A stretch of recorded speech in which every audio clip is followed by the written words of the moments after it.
Halo kaum intelektual sekalian. Guys, kalian sadar nggak sih, apa kesalahan terbesar Iran ketika dihadapkan dengan Amerika dan Israel? Ada beberapa kegagalan daripada Iran, walaupun warga Konoha itu banyak belum sadar bahwa Iran itu sudah gagal. Warga Konoha mengatakan Iran itu belum kalah. Buktinya dulu Vietnam banyak meninggal. Apakah Vietnam itu kalah? Guys, sebenarnya kalau dari sudut pandang media independen, maksudnya media yang tidak berpihak pada seiman gitu ya, nggak ada urusan dengan agama, bias dan lain sebagainya. Sebenarnya yang menang itulah Amerika ketika berhadapan dengan Vietnam. Ya, kalau dihitung secara overall ya, dari sudut pandang akademis ya, tapi kalau dari sudut pandang kebencian, yang menang itu adalah Vietnam. Kemudian warga Konoha juga membandingkan Vietnam dengan Iran karena apa? Karena Iran itu banyak yang meninggal katanya. Padahal pada faktanya, bayangkan pemimpin spiritual Iran, pemimpin tertinggi Iran meninggal. Vietnam gimana? Enggak. Yang meninggal tuh ya petinggi-petinggi militernya gitu. Ada yang meninggal juga ya petinggi-petinggi militer Vietnam. Tapi pemimpin tertingginya apakah meninggal? Enggak.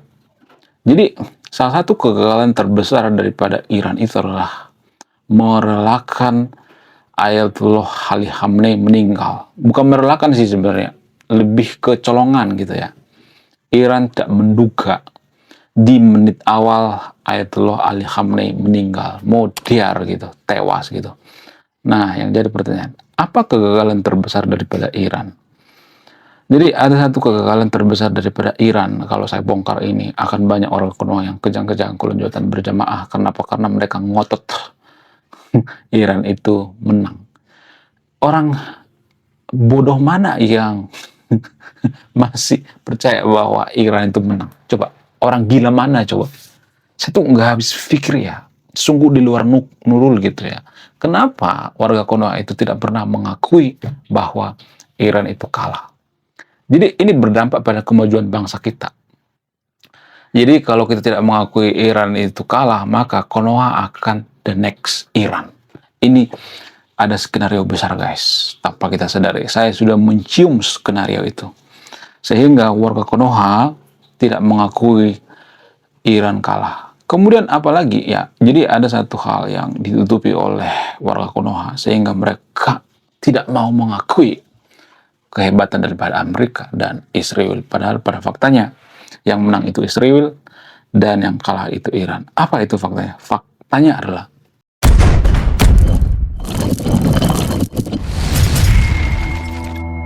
jadi guys, suka tidak suka, mau nggak mau, kita harus mengakui bahwa masyarakat kita itu adalah masyarakat yang SDM rendah. Jadi masyarakat yang SDM rendah itu biasanya tidak pernah mengakui kekalahan. Sekali lagi saya katakan, tidak pernah mengakui kekalahan. Jadi kalau masyarakat yang SDM rendah itu main sepak bola, ketika mereka kalah, maka yang dikalahkan apa? Yang dikalahkannya itu wasit. Biasanya seperti itu. Oh, wasitnya itu berpihak. Oh, wasitnya itu beragama ini. Oh, wasitnya itu kafir. Oh, yang menang itu kita. Oh, mereka itu curang. Ya, karena sengaja dilama-lamain. Waktunya terlalu lama. Ya, karena tadi malam gue begadang, karena tadi malam gue nggak konsen ya, karena tadi malam gue ada urusan gitu. Jadi pokoknya banyak banget alasan. Makanya ada pepatah mengatakan, orang sukses itu tidak butuh alasan, tapi orang yang tidak sukses itu banyak alasan. Ya, dan sekeliling saya, teman-teman saya juga sering sekali ya melontarkan argumen seperti ini ketika datang telat. Oh, karena ban motor saya bocor ya. Oh, karena begini, oh karena begitu, oh karena hujan. Jadi banyak alasan.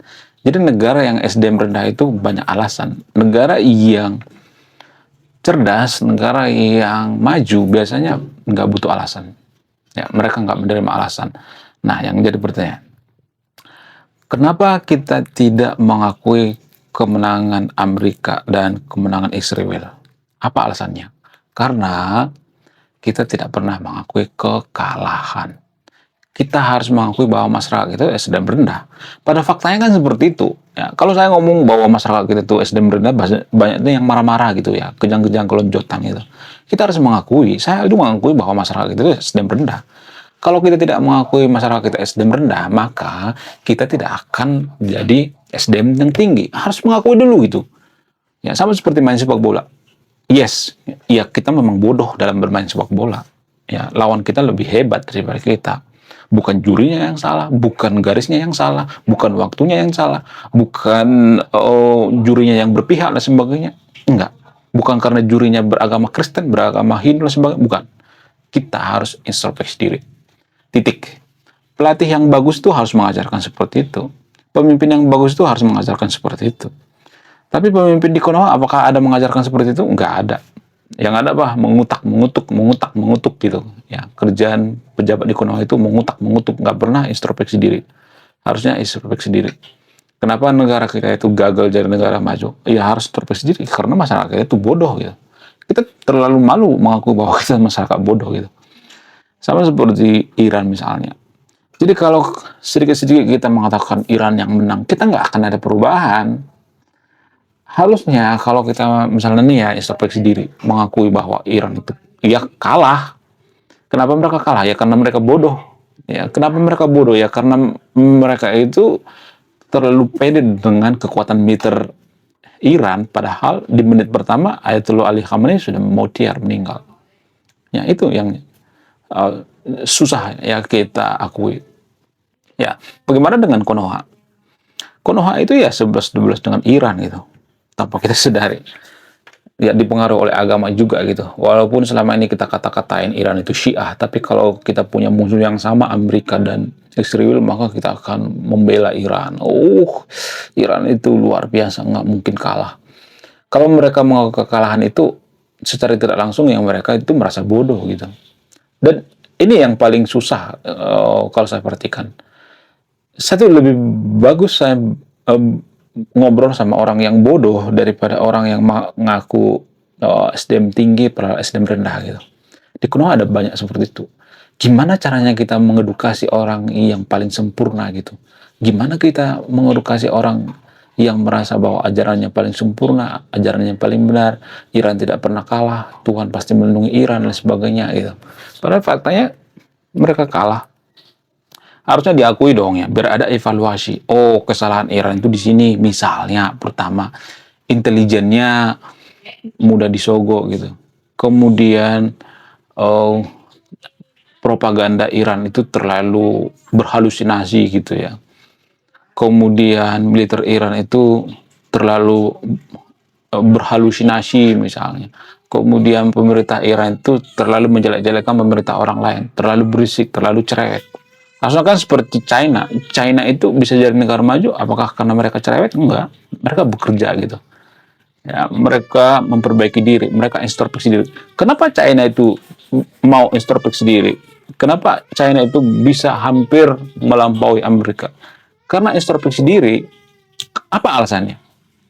Alasannya karena ajaran agama juga, ajaran filosofi juga. Jadi filosofi yang mempengaruhi kemajuan China itu adalah filosofi Confucius. Apa itu ajaran daripada Confucius? Ajaran itu untuk memperbaiki diri ya, memperbaiki pendidikan ya. Jadi Confucius itu lebih ke pendidikan. Kalau Buddha itu lebih ke budi pekerti, kalau agama Kristen itu lebih ke mengasihi, kalau agama Hindu Bali itu lebih menjaga alam, kemudian agama-agama yang lain ya, kalau saya perhatikan lebih ke sosial ya. Jadi setiap agama itu punya ini ya prioritas masing-masing. Kalau Konghucu atau Confucius ini lebih ke pendidikan. Nah, inilah yang mempengaruhi China maju karena apa? Karena pendidikan. Mereka fokus pada pendidikan. Jadi kalau kita perhatikan ya, kalau mereka itu gagal masuk ke PTN negeri, ada yang sampai stres guys. Kenapa?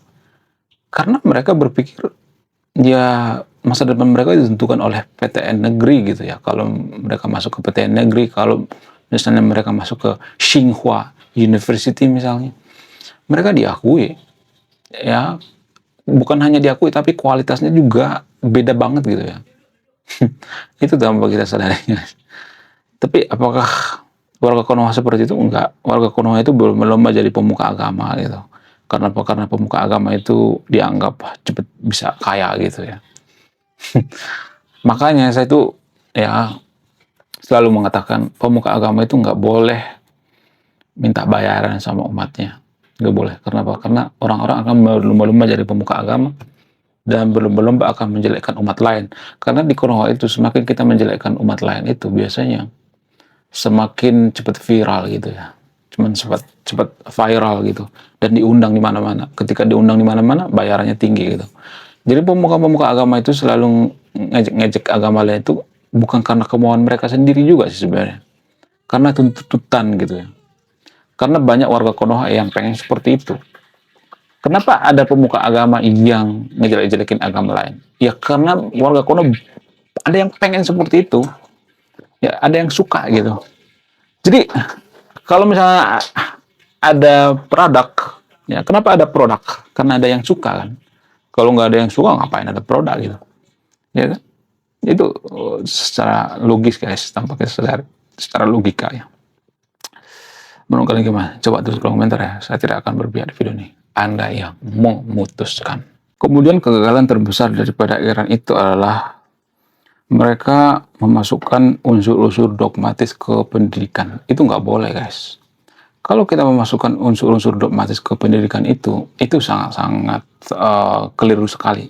Karena gini, kadang-kala dogma agama itu ya, nggak semuanya tapi disclaimer on ya, dogma agama itu menghalangi kita untuk jadi seorang ilmuwan atau berpikir kritis. Contoh misalnya, kalau misalnya dulu Albert Einstein ketika meneliti rumus E sama dengan MC kuadrat, ya rumus fisika yang sangat fenomenal, yang cikal bakal jadi penemuan bom nuklir gitu.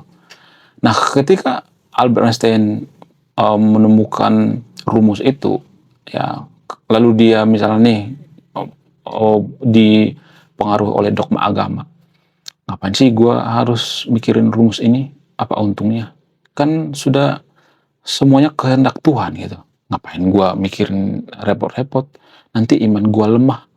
Nanti iman gue jadi ngaco ya. Gue jadi masuk neraka gitu. Jadi kalau banyak ilmuwan berpikir seperti ini, ya pasti gagal jadi ilmuwan gitu. Kalau misalnya nih ya, katakanlah Isaac Newton mabuk agama misalnya, ya ketika apel jatuh dari pohon misalnya, lalu kalau misalnya dia mabuk agama, apakah dia akan memikirkan kenapa apel itu jatuh? Kalau dia mabuk agama kan pasti mikirnya, oh ini sudah kehendak Tuhan, oh ini sudah kehendak yang maha kuasa, ngapain dipikirkan? Buat apa mikir? Nanti imanmu lemah, nanti kamu masuk neraka. Apakah teori gravitasi akan ditemukan? Enggak akan ditemukan guys. Itu tanpa kita sadari ya. Apakah dogma agama itu menghalangi? Yes. Seringkali ya 80% dogma agama itu menghalangi. Enggak 100% ya. 80% dogma agama itu menghalangi kita berpikir kritis atau berpikir rasional. Tapi ya mohon maaf, kita kan sudah dari kecil dogma semua kehendak Tuhan. Jadi apel jatuh juga nggak usah dipikirin gitu, ngapain dipikirin, nanti imanmu lemah, nanti kamu masuk neraka dan sebagainya. Jadi begitu guys ya. Menurut kalian gimana? Apakah Konoha itu akan jadi negara maju kalau masih banyak orang yang bawa agama? Silakan simpulkan sendiri. Saya tidak akan menyimpulkan. Sekian video ini, saya kaum intelektual, salam rasional.